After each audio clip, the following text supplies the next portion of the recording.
Aleloia! Faly miarabanao indray ry havana amin'ny anaran'i Jesosy Kristy Tompo amin'izao amin'ny alalan'ny vidéo ary dia ampitomboina aminao mandrakariva ny fiadanana sy ny fahasoavana avy amin'Andriamanitra Ray, Jesosy Kristy Tompo ary ny firaisana amin'ny fanahy masina.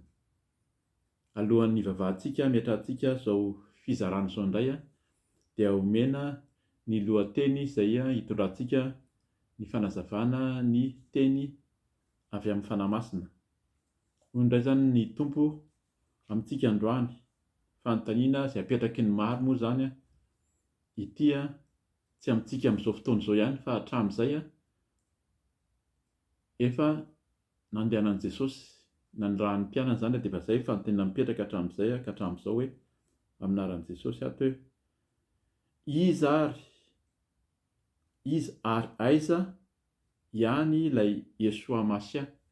Yesoa Masia, Jesosy Kristy zany Yesoa Masia ny anarany amin'ny Hebreo, Jesosy Kristy torianareo fa ho avy. Averiko ilay izy teo zany hoe iza ary aiza ihany ilay Yesoa Masia torianareo fa ho avy. Zay dia fanontaniana apetraky ny olona rehetra zany hatramin'izao indrindra moa zany apetraka amin'ny tsika koa, fanontaniana apetraky ny ianao izay miaino na izaho izay mitory koa dia miteny aminao amin'izay koa zany hoe iza. Za moa zany efa mahafantatra, zay mahatonga namana mizara aminao ary aiza ihany. Ilay fanontaniana faharoa io zany no efa ambara foana azavaina amintsika tsirairay matetika fa ho avy Jesosy hiverina izy haka ny anazy zany izay matoky sy mitahiry ny fahamasinana sy ny fahamarinana, ka izay no entintsika mivavaka zany alohan'ny hizarantsika ny tenan'Andriamanitra, hivavaka isika tompoko. Eny ry Ray any an-danitra, ry Jesosy Kristy Tompo fanahy masina, miantso anao izay midera sy mankalaza anao, manome voninahitra anao ary indrindra fa manantona anao sady amin'ny mpanetretena, mifono aminao amin'ny tsy fahamendrena rehetra. Indrindra raha tonga izany fanontaniana izany dia izay tsirairay avy no manontany hoe aiza ihany, iza ihany ary ilay Jesosy, aiza ihany ilay Jesosy Kristy izay milaza fa ho avy hany ka reraka kivy ny olona maro, variana kamo ary ao anatin'ny torimasom-panahy, torimason'ny vatana. Ka izany no hifonana aminao Tompo, hifono aminao amin'ny fahalemena rehetra, handrika mitodika Tompo, mitodika amin'ny fiainan'izao tontolo izao amin'ny fanao ratsy rehetra, ka dia mifono aminao mangataka ny ranao Jesosy hanadio tanteraka anay tsirairay avy, mangataka aminao manokana diovy ny tanako, diovy ny tongotro, diovy ny masoko sy ny sofiko izay tsy araka ny sitraponao, mangataka ny ranao hanadio tanteraka ary diovy ny fisainako sy ny foko mba hadio tanteraka ihany koa. Dia mangataka ny ranao Jesosy handoro ilay ranao ny tena mandory sy manafaka, manapatapaka, mandoro izay tsy anao rehetra amin'ny fiainako, amin'ny ataoko rehetra, ao amin'ny atoko sy ny amin'ny ankonako indrindra amin'izao asa fitoriana izao. Okenao no hiseho, voninahitra ao no hiseho, ka dia mitenena indray vavoniky ihany izay mpanomponao, aoka tsisy ho heninay fa tsy ny feonao irery ihany, ary aoka tsisy ho tenenina afa-tsy izay sitraponao irery ihany. Fanahy masina, tenena araka ny fombanao amin'ny anaran'i Jesosy Kristy. Aleloia, amen. Amen. Dia arak'izany ny lohateny izay fampizarantsika zany dia hoe iza ary aiza ihany ary ilay Yesoa Masia, Jesosy Kristy torianareo fa ho avy. Dia alohan'ny hamakiko ny teny moa zany dia efa arak'ilay teny teo fanontaniana betsaka ataon'ny olona ary mahatonga ny olona misalasala, satria efa hatramin'izany tamin'ny andron'ny mpianatra nefa manontany ny olona zany dia efa mahita fa tsy voavaly izy dia miembotra. Fa ny mpianatra Jesosy, fantatsika tsara hoe ahoana, raha mety tsy mahafantatra koa ianao zany, fa ny hafaran'ireo mpianatra ireo dia nakabeazany ary dia maty martiora, novonona no nofinoany fa tsy niembotra ireo ary tsy niala, satria fantany ilay hoe Jesosy Kristy izay toriany izy nahita ary izy mahafantatra tanteraka. Ka izay zany no mbola ambara amintsika hoe iza ary ny fanazavana an'ilay izy moa zany efa be dia be no fampafantarana tsy andeha lavitra amin'izay tsika fa hoe aiza ihany koa fa eo am-piandrasana an'ilay izy ilay miverina mihitsy zany satria izay nitoriana amintsika foana hoe ho avy Jesosy miomana mibeba diovy ny fiainanao fa ho avy izy ka rehefa ho avy izy dia aka izay olona izay anazy ny anazy zany dia izy izay olona mandeha amin'ny fahamasinana sy ny fahamarinana izy ilay mandeha amin'ny fahamasinana sy fahamarinana tsy hiakatra tsy hoe fiangonana tsy trano fiangonana na olona ao anaty fiangonana no hiakatra fa ny tempolony ny olona tsiraray izay tiany hoe masina izay masina ihany ozy izy no hitan'Andriamanitra. Vakiantsika ny ao amin'ny liko toko 20 ny andininy voalohany ka hatramin'ny 9. Efa fantatsika ihany ilay tantara fa vakiantsika zany izy manomboka eo amin'io zany aminaran'i Jesosy amin'ny hoe eto amin'ny lohateny hoe fanoharana ny amin'ilay mpitsara sy ilay mpitondra tena. Ary nilaza fanoharana tamin'izy ireo Jesosy ny amin'ny tokony hivavahana mandrakariva ka tsy ho reraka. Dia hoy izy, nisy mpitsara tao an-tanàna iray izay tsy natahotra an'Andriamanitra sady tsy niraharaha olona. Ary nisy mpitondra tena iray tao amin'izany tanàna izany izay nakao aminy matetika ny teny hoe omeo rariny ao eo anoloan'ilay manana ady amiko. Tsy nanaiky ilay mpitsara aloha fa taorian'izany dia nitenakapo izy hoe na dia tsy matahotra an'Andriamanitra zaho sady tsy miraharaha olona mba omeko rariny ihany io mpitondra tena io fa manahirana ahy mba tsy ho avy hanorisory ahy tsy misy farany izy. Ary hoy ny Tompo, enoho ilay ilazain'ny mpitsara tsy marina fa Andriamanitra va tsy hanome rariny ireo olom-boafidiny izay mitaraina aminy andro aman'alina. Ary moa ampiandry azy ireo ela va izy? Lazaiko aminareo fa omeny rariny aingana izy kanefa raha avy ny zanak'olona moa hahita finoana ety ambonin'ny tany va izy? Amen. Izay zany vaky teny voalohany enoantsika teo ny vakiantsika dia araka ny efa fantatsika ilay tantara mampitahy zany ilay mpitsara tsy marina sady tsy matahotra olona ohatra izy tsy matahotra an'Andriamanitra sy ilay mpitondra teny. Ilay mpitondra teny io zany ny dikan'izay mety maty vady izy mety tsy manambady mety mananjanaka koa ve sa tsy mananjanaka fa tena hoe ao anatin'ny fahasahiranana zany ary zay no nahatonga azy hoe andeha miazakazaka isan'andro mihitsy ngambany raha ny filaza eto hoe nitaraina sy fiteny mahazatra antsika teny frantsay dia hoe tena hoe ny insiste. Eto dia hoe ary nilaza fanoharana tamin'izy ireo Jesosy. Ity zany Jesosy Kristy eto amin'ity liko 20 ity talohan'io raha mamaky ianao zany manomboka any amin'ny 12 any ny liko dia efa fanoharana be dia be nataon'i Jesosy, be dia be mihitsy ny fanoharana nataony ampahafantariny ny olona. Ary rehefa manomboka fanoharana Jesosy Kristy dia lazainy foana hoe izao ozy izy ny fanjakan'ny lanitra fa toy izao ny fanjakan'ny lanitra. Zany hoe ny fanoharana zany dikan'izay fanoharana izay amin'ny teny frantsay koa dia hoe parabole. Misy zavatra oharina ao zany raha misy zavatra oharina dia zavatra anankiroa no oharina dia ny zavatra fanoharana eto dia ny fiainana any an-danitra sy zavatra ety an-tany. Rehefa manao fanoharana zany ny Tompo dia mampitahy ny any an-danitra any izy. Tahaka izao izy ny any an-danitra, tahaka izao ny fanjakan'ny lanitra, tahaka izao ny fiainana any misy zany lanitra zany fa zao tantaraiko anareo dia mampitahy izy mitovitoy amin'izao zany fanjakan'ny lanitra zany dia zay zany natao hoe fanoharana. Ny fanoharana koa zay tsy nameny lohateny amin'izay fa ny fanoharana tena hoe manazava ny hoe fiainana any an-danitra dia ny bokin'ny Apokalipsy. Ao amin'ny Apokalipsy io dia fanoharana tena manambara mihitsy hoe misy zany lanitra zany misy zany Jerosalema vaovao zany a, iza le ray any an-danitra mipetraka eo amin'ny voninahiny, iza le zanak'ondry mipetraka eo an-tanakavan'Andriamanitra, iza le Jesosy Kristy a, manahoana zany Jerosalema vaovao zany a, manahoana zany lanitra zany a. Zay zany a tena hoe io a dia tena fanoharana mihitsy io a eo amin'ny apokalipsy io, manambara fa misy ny lanitra ary zay ny tanjona zay iantsoana ny vahoaka zany.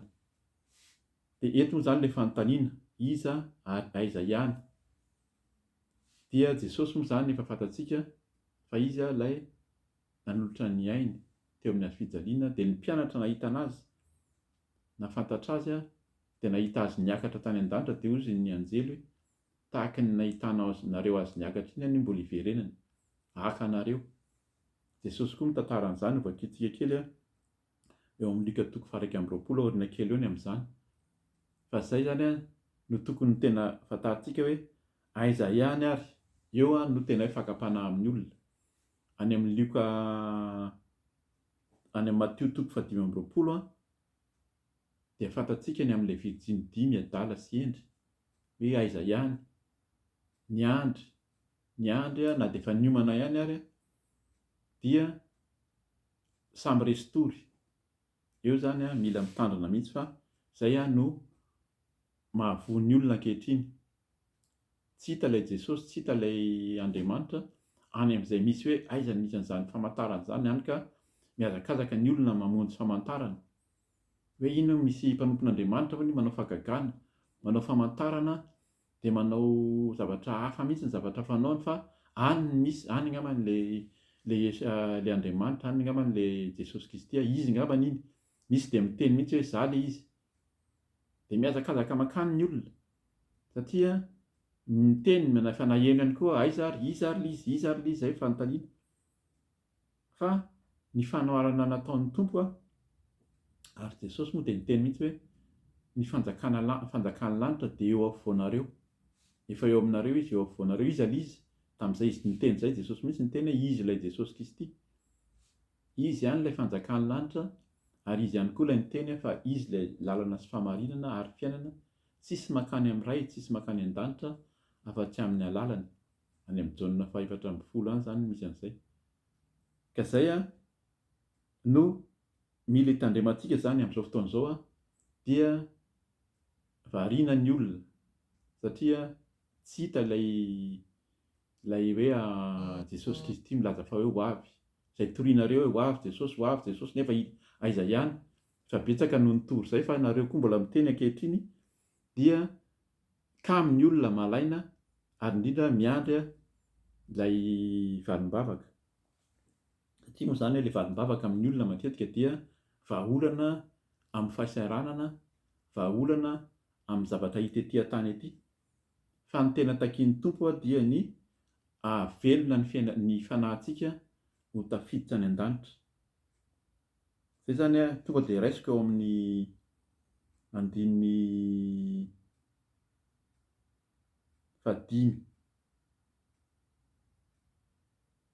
9 azafady. Aroy ny Tompo, enoy izay lazain'ilay mpitsara tsy marina, fa Andriamanitra va tsy hanome rariny ireo olom-boafidiny izay mitaraina aminy andro aman'alina, ary moa ampiandry azy ireo ela va izy? Jesosy manome an'ilay fanoharana, mbola velona izy tamin'izany hoe ampiandry azy ireo ela va izy? Fa ity ilay mpitondra teny ity tsy tonga dia nahazo ny valiny teony eo zay ilay hoe mila maharitra mivavaka zany dia miandry ny valim-bavaka. Fa moa ampiandry azy ela va izy? Dia zay ilay fanontaniantsika hoe aiza ihany ary, fa miandry zay. Ny tena tian'ny olona moa zany dia tena hoe hitan'ilay hoe Jesosy iny ho avy, zay mihitsy ny tena fanantenantsika hoe raha tonga tokoa moa ny Tompo. Eo zany eo ambany eo, moa hita finoana koa va izy? Eo ambany io hoe kanefa raha avy ny zanak'olona hozy izy, moa hita finoana etỳ ambonin'ny tany va izy?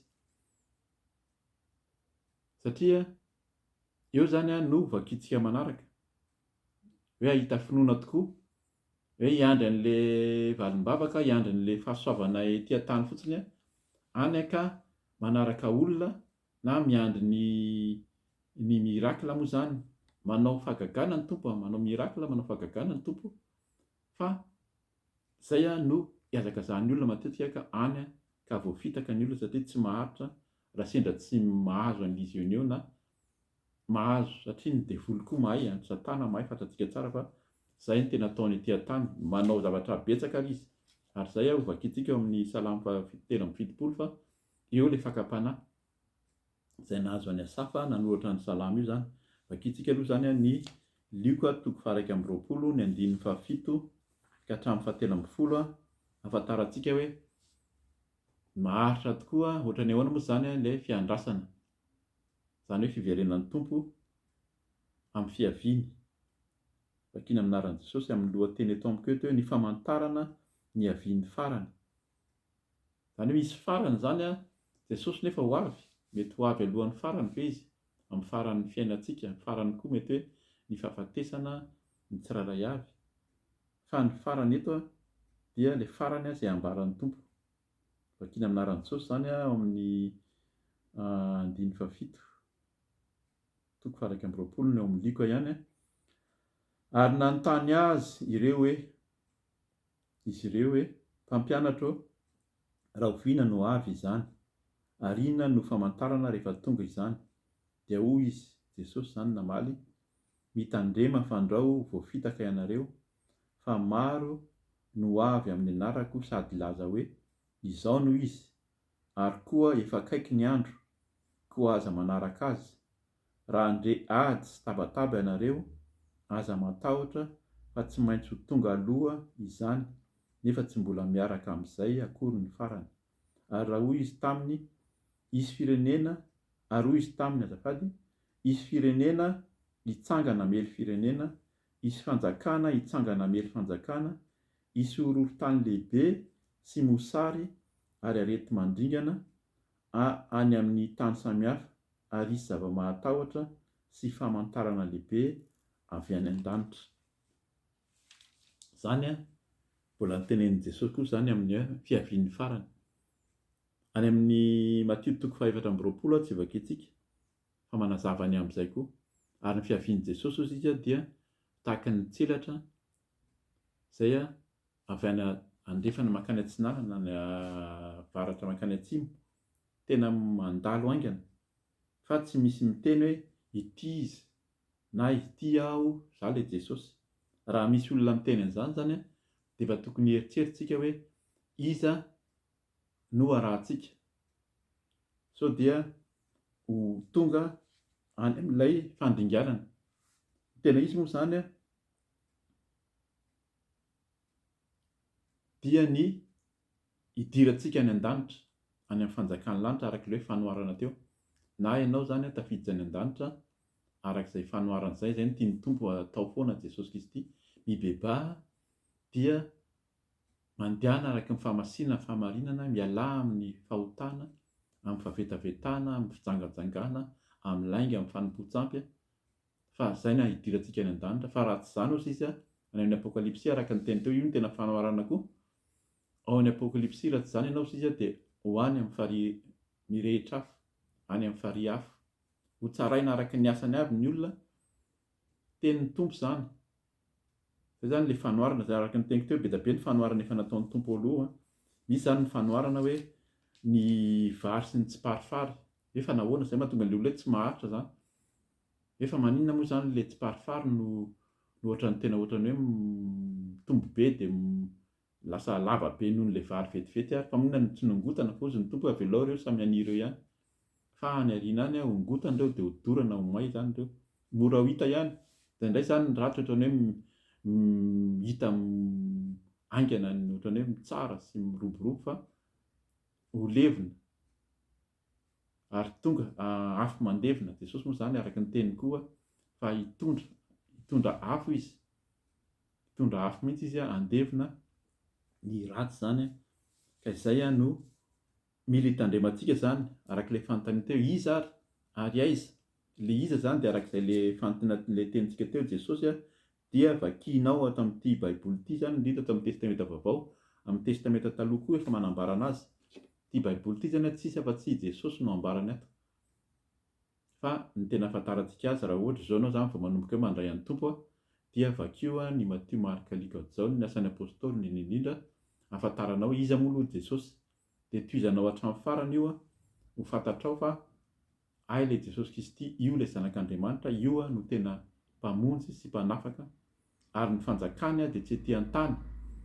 Izay koa zany misy olona hoe mitoro ny tenin'Andriamanitra dia hoe mandeha amin'ny hiditra ara-pôlitika, amin'ny ara-panahy na hoe mitondra ny anaran'ny tompo, fa tsy ao izy, tsy ao amin'izany izy, fiangonana ary tsy ao izy ao amin'ny fiangonana. Ny tempolon'ny Solomona ary ny ravahany satria nanaovan'ny olona fanakalozana, nanaovan'ny olona fera fotsiny izany sy nisy atao. Ka izay fiangonana raha olona mpanao afera, raha olona mpanao kolikoly, mpandainga sy mpamono olona ny ao anatiny ao tsy ao intsony ny tompo, efa ravahany ao. Fa aiza ny misy azy nareo izy ny tempony dia nareo ny tempolin'ny masina, nareo ny fidiana, ao anatinareo izy ary ao aminareo. Tsika tsirairay avy ny tempoly. Ka izay zany ampitandreman'ny tompo antsika. Dia arak'izay hoe eo am-piandrasana dia betsaka no miemotra, betsaka ny matory, betsaka no misalasala ary miteny hoe aiza ihany tokoa ilay hoe Yeshua Masia, ilay Jesosy Kristy izay torianareo. Fa rehefa tena miaraka aminy ianao arak'ilay amin'ny Luka 20:10 hamaly vavaka anao izy, Andriamanitra hozy izy tsy mba mitsara tsy marina izany fa hanome vavaka anao izy amin'izay irianao. Amin'ny etỳ an-tany etỳ zany fa ny tena tanjona ka tsahan'ny tompo araka ny teny teo dia ahavoavonjy ny fanahinao hiditra any an-danitra mba tsy hiditra any amin'ny afo be. Misy zany afo be zany ka izay no ambarantsika ihany koa. Ho vakiako manontolo ihany ny bokin'ny Salamo fatelo amby fitopolo ahafantarantsika hoe manahoana moa zany ny toe-pon'ny olona na Iasafa ary zany izay mpanompon'Andriamanitra niara nanompo tamin'ny Davida dia saika ny bolisatra hozy izy satria nierikeritra satria toa ny hafa ny mpanao ratsy ohatrany hoe ambinina toa tsara, fa ny tenany isika izay mihevitra mandeha araky ny fahatsarana famasinana toa ohatran'ny ela ilay valim-bavaka. Aiza ihany tokoa ilay Andriamanitra hoviana ihany Jesosy no avy. Ka vakiako zany sady vakiako miandalana dia raha misy tokony hazavaina moa zany dia tonga dia hazavaina fohy hatramin'ny farany aminaran'i Jesosy. Salamo fatelo amby fitopolo. Eny aminaran'i Jesosy, eny marina tokoa fa Andriamanitra dia tsara amin'ny Israely dia amin'izay madio fo. Eto zany izy dia mba mahafantatra tsara hoe ay Andriamanitra tena tena dika zany manamafy zany fa Andriamanitra sady tsara amin'izay olona ny fidiany Israely io sy amin'izay madio fo. Raha Israely tsy madio fo koa zany dia tsy marina aminy, ary raha tsy Israely ary isika, tsy zanak'Israely ka madio fo dia marina tokoa izy Andriamanitra ary tsara. Andiny faharoa, fa izao dia saika ny bolisatra ny tongotro, saika solafaka ny diako satria nialina ny preare aho raha nahita ny fiadanany ratsy fanahy, fa tsy mba misy fanaintainana amin'ny fahafatesany, eny fatratra ny heriny, tsy mba misy manavesatra azy tahaka ny olona rehetra ary tsy mba azo pahoriana tahaka ny olon-kafa izy. Izay zany ilay tenintsika teo hoe mandra-piandry an'ny tompo izay hiverina dia mahitsy tsika ety amin'izao tontolo izao toa ohatran'ny hoe ny olona ratsy fanahy, ny mpamono, ny mpandainga, ny mpamitaka, toa mitana ny fitantanana, mitana ny fitondrana, mitondra ny firenena na mitondra ny fanakorontanana ihany koa, satria izay ilay izy hoe ahoana marina moa tena sitrapon'ny tompo dia mahita zany toatran'ireny olona ireny heverina toatran'ny hoe miadana arak'ilay tenenina teo hoe ilay tsy parifary izay mitombo aingana ary indraindray ary toatran'ny hoe ngeza lehibe noho ny tena vary ireny. Andiny fahenina aminaran'i Jesosy. Noho izany dia ny fireharehana no rojo iambozonany ary ny fanaovana ankeliny ny lamba hitafiany. Hitantsika izany raha tsy mitodika fotsiny tsika amin'ny firenena malagasy ao amin'ny malagasy zany ao Madagasikara dia hitantsika zany fiainana andavanandro izay iainantsika. Bongo-tavy ny masony, mihoa-pampana ny hevitra avy eo am-pony. Ireo olona ireo rehefa dinihanao dia tena olona bongo-tavy zany ny masony, olona mahazo aina zany, velombelom-bolo satria mihinana dia mihinana mihitsy eo amin'ny fiarahamonina, ary mihoa-pampana hozy izy ny hevitra avy ao am-pony.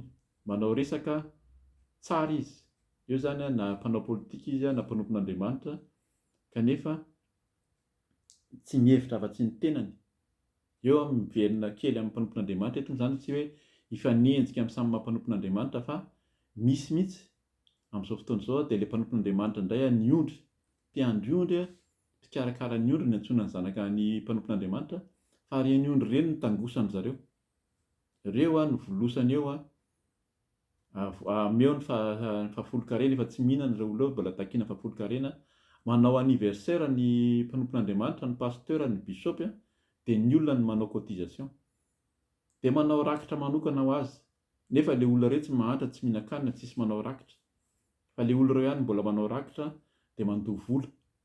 Mila mitandrina zany tsika fa ao amin'ny eo zany tena tsy ovakiko eto, fa raisiko eto ihany hoe ahoana ny fitsaran'ny tompo amin'ny olona izay manao tsinontsinona, ny mpitondra tena sy ny kamboty, ny mahantra zany. Ao amin'ny Exodosy 2:20, ny 1:20 sy ny 7:20, masika ny tenin'Andriamanitra ao. Any amin'ny Isaia 1:1-7, ny Timoty 1:5-7, dia any amin'ny Jakoba 1:1-7, manambara an'izay hoe mitandrema ny amin'ny fikarakarana ny majinika, indrindra izay majinika manaraka ny tompo, fa ohatran'ny hoe afatotra, fatorana hozy izy amin'ny vato amin'ny tendany dia arotsaka any amin'ny lalina any izy. Zany no fitsarana, sady ahazo ny olona zany izay manao tsinontsinona, izay madinika manaraka azy izy, ary indrindra ohatran'ny hoe mametraka vainafo eo amin'ny lohany ka may hozy izy, ho may zany ny olona. Vakiko toizako ny tenin'ny tompo, andiny amin'ny anaran'i Jesosy, 9:9. Manimbazimba izy ka miresaka fampahoriana sy fanaovana keriny, avo vava izy.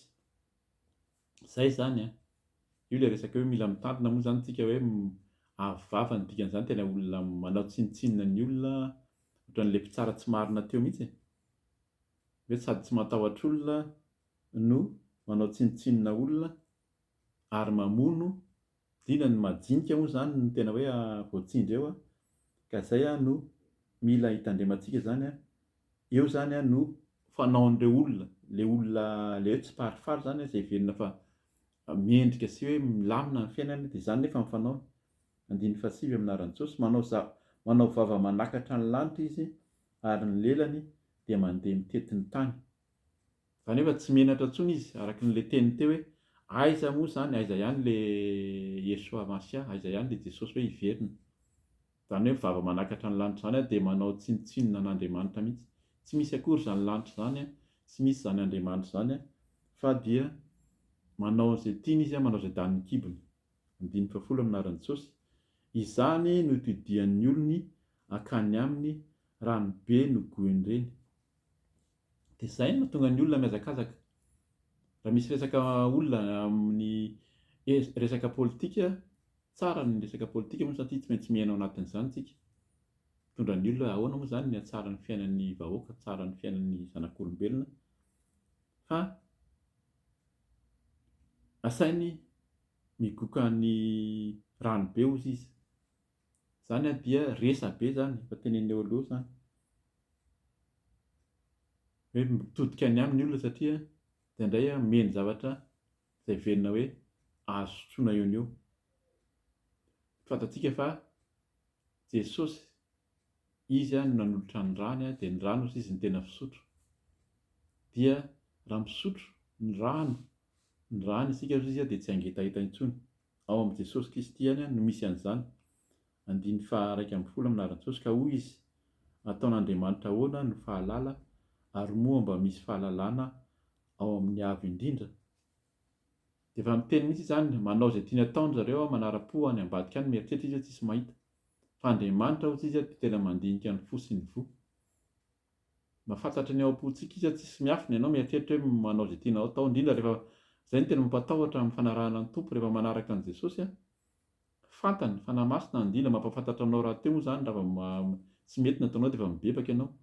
Fa fantatry ny mpanompon'Andriamanitra koa ny fanahy masina mampafantatra. Rehefa miara-mivavaka eo ka manao tsy araka ny sitrapon'ny tompo ianao dia tonga ny tenin'ny tompo. Na teny avy amin'ny tenin'Andriamanitra izany, na teny avy amin'ny fanahy masina, na amin'ny alalan'ny nofy, amin'ny alalan'ny fahitana dia asehoan'ny tompo ny fiainany tsirairay avy ka izay no mila hitandremantsika. Misy ny izany hoe tsy mahita Andriamanitra, ataon'Andriamanitra ahoana ny fahalala.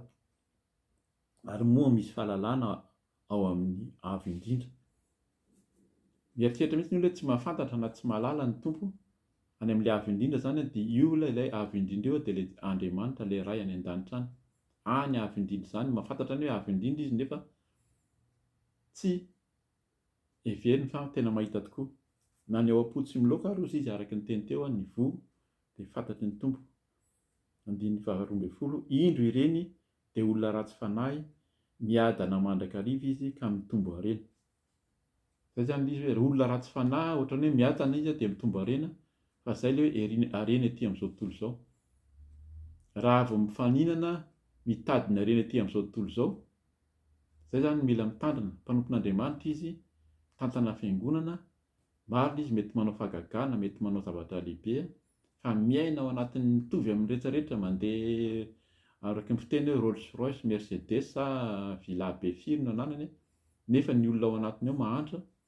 Mila mieritreritra ianao ho tsarain'Andriamanitra, tsarain'ny tompo. Miadana mandrakariva izy ka mitombo harena. Tsika izany tsy ety amin'izao tontolo izao. Izany aloha dia katsahan'ny tian'ny olona rehetra. Mihaino fahalalantsika, mihaino fahaizana, hikarakara ny fahasalamana, hikarakara ny fiainantsika, fa tsy ao anatin'ny fitadiavana. Raha manana mihaino tompo, mihaino fahasoavana manokana dia hikarakara ny mahantra araka ilay teny teo izany sy ny sahirana. Fa raha manao tsinotsinona ny majinika izany tsika ny sahirana dia ho tonga ny fitsarana, ho avy ilay fitsarana, ka izay ilay fitsarana izay no mahatonga ny olona hoe tsy hisy intsony izany ka dia manao izay danin'ny kibony araka ilay teny eto ihany koa izany 13 amin'ny anaran'i Jesosy. Foana mihitsy ny nanadiovako ny foko sy ny nanasako ny tanako tamin'ny tsy fananan-tsiny. Izay ilay hoe hany ka azo ny fakapanahy izany ny olona izay miezaka mandeha amin'ny fahamarinana sy fahamasinana, manadio ny fo sy manasa ny tanako amin'ny tsy fananan-tsiny, mba te ho tanteraka nefa mahita ny tsy rariny ety amin'izao tontolo izany, indrindra raha tratra ny fakapanahy amin'ny hoe ny fananana hita eny amin'ny hafa dia ohatran'izay tena ohatran'ny hoe foana, ohatran'ny hoe ohatran'ny tsy nisy izany, ohatran'ny hoe aleoko tsy nanao ihany. Fa izay ny mila tandremantsika vakitsika hatramin'ny farany, izay moa namakiana ny ity hatramin'ny farany hafantarantsika hoe nanao ahoana ihany moa izany ny toe-po sy ny vokatry ny fahafantarana fa ho avy ny tompo, fahafantarana fa ilay Andriamanitra dia any an-danitra any mihendry sy mamaly vavaka. 15 amin'ny anaran'i Jesosy. Voakapoka mandritry ny andro aho ary faizina isa-maraina. Raha toa ka niteny aho hoe hiteny sahala aminy aho dia namitaka ireo zanakao. Dia nieritreritra aho mba ahafantatra izany zavatra izany, kanjo sarotra tampoka izany. Mandra-pidotro tao amin'ny fitoeran-mason'Andriamanitra ka azoko an-tsaina ny zavatra miandry azy. Amen. Izay izany ilay izy hoe dia indray mametraka fanontaniantsika hoe te halala hoe aiza ihany, hoviana ihany no avy ny tompo, aiza ihany ilay Jesosy Kristy torianareo fa mila tahaka ny ataon'ny mpanompo ny laza ty nalohatra ny salama eto izany hoe mandra-pidotro tao amin'ny fitoeran'ny mason'Andriamanitra ka azoko an-tsaina ny zavatra miandry azy. Rehefa tafaray amin'ny tompo ianao, tafaray amin'Andriamanitra, tafaray amin'i Jesosy dia ho hitanao araka ny teny hoe samy hafa ny manompo sy ny tsy manompo, ary ilay fanahin'Andriamanitra dia ampahafantarinao hoe manahoana ny hafarahan'ireny olona ireny izay manao tsinotsinona an'Andriamanitra sy tsy matahotra izany. Dia vakiana 20 amin'ny anaran'i Jesosy. eo amin'izay mahasolafaka tokoa no ametrahanao azy ary aripakao ho ringana izy. Akory izay? Raha avy indray mpimaso izy, levona izy, matin'ny zava-matahotra tahaka ny anaovan'ny olona ny nofiny ho tsinitsinina, dia tahaka izany Tompo no anaovanao ny endrik'ireny ho tsinitsinina rehefa mifoy ianao. Amen.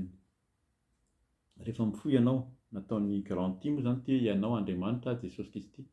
Rehefa ho avy ny Tompo dia ho tonga, ho ringana ohatsy izy, haripaka Andriamanitra ary ataon'Andriamanitra tsinitsinina reny ho levona, reny olona mpanao ratsy, mpanao tsinitsinina reny. Dia indray efa eto anaovan'ny olona ny nofiny ho tsinitsinina, indray efa ampahafantarin'ny olona be da be ny nofy, izay ilay hoe misy nofy tenen'Andriamanitra, ny Andriamanitra koa dia miteny amin'ny alalan'ny nofy. Fa nazavaina teto izany amin'ny Daniela, ny amin'ny Josefa, ny amin'ny mpanompon'Andriamanitra maro, ny amin'ny Jakoba, miteny amin'ny alalan'ny nofy ny Tompo, ary izy hoe tsy mivatra amin'ny taloha ankehitriny ary mandrakizay dia mbola miteny izy ankehitriny. Ka raha ampahafantariny amin'ny nofy ianao izany dia tokony eritreretra hoe inona izany sitrapon'ny Tompo izany. Fa sao dia rehefa hifohy ianao izany dia ho anisan'ilay ho tsaraina sy ho levona sy ho ringana haripak'Andriamanitra raha mbola miazakazaka ao anatin'ny fahalotoana sy ny faharatsiana foana. 1:20 amin'ny anaran'i Jesosy. Raha lotika ny foko ka voatsindrona ny voako, dia kentrina aho ka tsy nahalala, eny toy ny biby ao anatrehanao aho. Raha vao mifonao izany, io mila tandremana, mitandremo mifo. Fa raha vao marary ny fonao, mitsiriritra, mialina, feno fahatezerana, dia tena ho tafasaraka amin'ny Tompo. Ary io tena eo mihitsy ny asan'ny devoly eo. Tandremo izy fa ny devoly izy dia mierina tahaka ny liona, matory eo am-baravaran'ny fonao izy, ary eo tena hidirana. Azontsika vakiana ny any amin'ny Korintiana voalohany 7:1-7. Fa io no resaka ny atao hoe fitiavana. Ilay fitiavana io tsy iza fa Andriamanitra no fitiavana, Jesosy Kristy no fitiavana. Raha vao Jesosy ny ao anatinao dia tsinitsinina ny zavatra ananantsika. Ilay olona izany mieritreritra hoe ilay fitiavana mety hoe amin'ny dika izay ilay amin'ny teny frantsay hoe charité na hoe amour izany. Fa ilay charité hoe dikan'ilay charité hoe manao asa fanampiana dia manao ezaka be, tsy izay ilay fitiavana fa fanananao an'Andriamanitra Jesosy Kristy ao anatin'ny fonao handeharaka ny fahatsaran'Andriamanitra. Izay no tena hoe fitiavana, izay no tokony hananantsika izany. 7:20 amin'ny anaran'i Jesosy. Nefa izao dia ho eo aminao ihany mandrakariva, mihazona ny tanako havanana ianao, tsisy afa-tsy eo amin'ny Tompo. Ny saina omenao no hitarihinao ahy, ary rehefa afaka izany dia ho raisinao amin'ny voninahitra aho. Verina kely eto amin'ilay hoe mihazona amin'ny tanana ankavanana. Misy foana izay maninona ny hoe tanana ankavanana fa tsy mihazona tamin'ny tanana ankavia. Dia mampatsiaro ny Virginy 5:5 ny ratsan-tanantsika dia 10 tanana ankavia sy ny tanana ankavanana. Ilay 5 endry izay oharina amin'ny tanana ankavanana, io ilay hoe azon'Andriamanitra. Izay zany mila mihazona an'Andriamanitra fa ireo 5 endry ireo no tafiditra tamin'ny fampiakarana ary tafiditra ao amin'ny vavahadin'ny lanitra. Rehefa tafiditra ireo izy dia nidy. Ka izay zany angataon'ny Tompo hitazona ny tanana ankavanantsika fa tsisy afa-tsy izay. Izay koa rehefa mananga-tanana izany rehefa mivavaka, atsangany ny tananao fa hamaly anao ny Tompo. 1:15 amin'ny anaran'i Jesosy. Iza no ahy any an-danitra ary tsy misy etỳ ambony tany iriko tahaka anao. Izay zany raha mihoatra na mampitaha ny fiainantsika etỳ amin'ny tany tsika dia ho latsaka sy ho reraka. Fa tsisy afa-tsy ilay fanjakan'ny lanitra izay torian'i Jesosy. Izay ihany no ambara izany. Izay ilay hoe iza ary aiza ihany ilay Jesosy Yeshua Masiala izay rehefa ho avy dia ilay fanjakan'ny lanitra. Tsy izy io fa efa eo aminareo izy Jesosy, efa nitenintsika tery aloha. Eo ampovoanareo dia Jesosy Kristy. Raha ao aminao Tompo, ao anatinao dia efa ao anatinao koa izany ny fanjakan'ny lanitra. 2020 minaran'i Jesosy, na dia ho levina aza ny nofoko sy ny foko dia mbola voatilamipo ny foko sy anjarako mandrakizay ihany Andriamanitra. Zay zany izy tsinitsininy zao rehetra zao fa tsisy afa-tsy ny mametraka ny fontsika ny tenantsika eo anatrehan'ny tompo. Izy ilay vatolampy ny foko, ilay vatolampy dia tsisy afa-tsy Jesosy. Jesosy ilay vatolampy, izy ilay vatolampy ny kapohana tany anefitra dia namoaka ny rano ny bohiboka.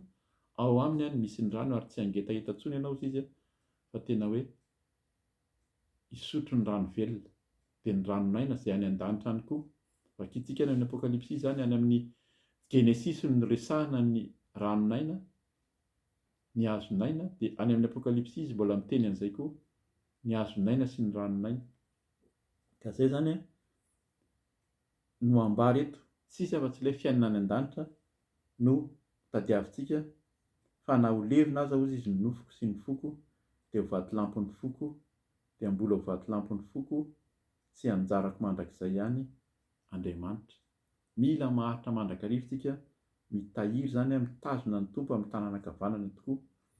20 minaran'i Jesosy, fa indro very izay lavitra anao ary ianao izay rehetra mijangajanga mahafoy anao. Eto zany dia mazava very izay lavitra. Raha lavitra ny tompo ianao, manao tsinitsinina, tsy mahay manao na inona inona izy raha tafalavitra aminy, raha tafasaraka aminy, ary very ary aringanao izay rehetra mijangajanga. Io ilay araka ny teny amin'ny Apokalipsy teo, ny mpijangajanga, ny mpanao ratsy, ny mpanompo sampy, ny mpandainga dia ho very ary alefa any amin'ny ilay farihy rehetra hafa, fahafatesana faharoa zany ozy izy. Ka izay mampitandrina antsika, raiso ny tompo, ekeo izy aza misalasala, aza mierikerika, araka ilay efa nivakiantsika maro teo. Raha misy miteny tia izy Jesosy, aty ny tena misy azy satria misy fahagagana, mitandrema. Raha tsy mitarika anao hitodika hitady an'ny tompo, tsika tsirairay avy, averina foana ao Mateo 9, vakio tsara, fa midira hozy ianao amin'ny efitranonao mangingina.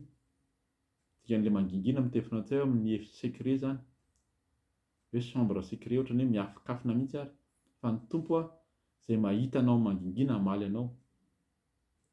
20 minaran'i Jesosy, fa ny amiko dia ny manakaiky an'Andriamanitra no mahatsara. Zay ilay Mateo 9 teo.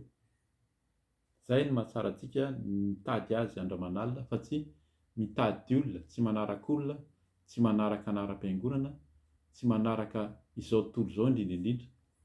Amin'izao tontolo izao ao anatin'ny fety izao dia rehefa tsy nahazo cadeau tena mitovy amin'ny rehetrarehetra, na tsy maninona fa asiana kely ihany, fa na tsy manao cadeau ary ianao, na tsisy manome cadeau, ny tompo no miaraka aminao, dia mifalia.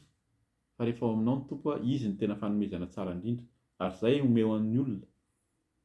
Jesosy Kristy izay toriana eto zany tena tsara, izay omentsika ny olona. Dia aminaran'i Jesosy hoe, ianao ry Tompo Andriamanitro no nataoko fialofana mba hitantarako ny asanao rehetra.